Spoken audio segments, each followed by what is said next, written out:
Shantae, Risky's Revenge, Director's Cut on the PC. I'm so happy that I got to finally play this game, as it never looked like it was heading in my direction.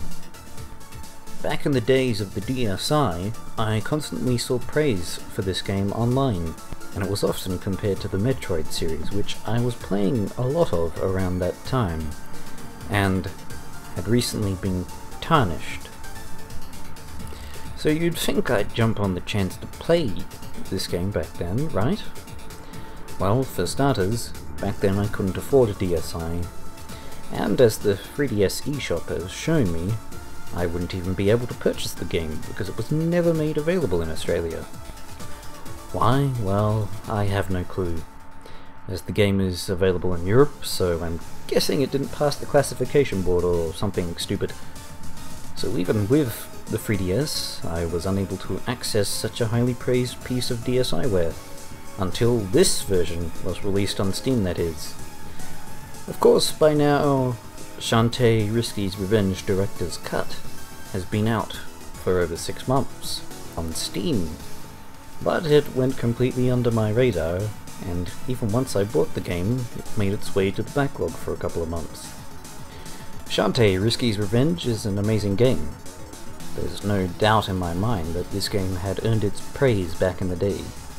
In fact, it fixes almost all of the problems I had with the original Game Boy Color game.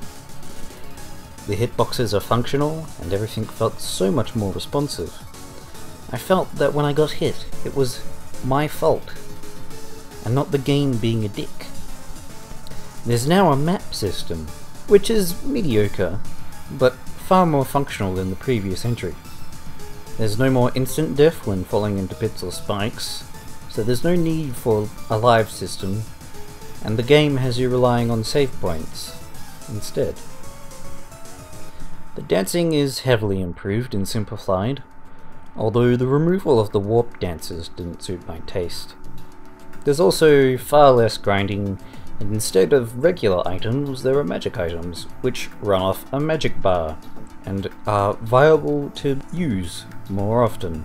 However, to access most of these powers, you need to collect magic jars, or jam jars, or whatever you would like to call these MacGuffins, which pretty much replaced all the collectibles from the previous games. It's an interesting idea, but it also means that there is a shortage of heart containers for some reason. Hell, they even poke fun at their own directional error in the first game. You know, the whole East and West mix-up? It was a very nice touch, and I was glad to see that they acknowledged it in such a humorous way. Topped the improved gameplay off with an amazing visual style that made my jaw drop, even though I was viewing it on my computer screen, and some extremely beautiful music that makes the previous soundtrack look lacking, and you have what could easily be one of my favourite games. That is, if it wasn't so damn short.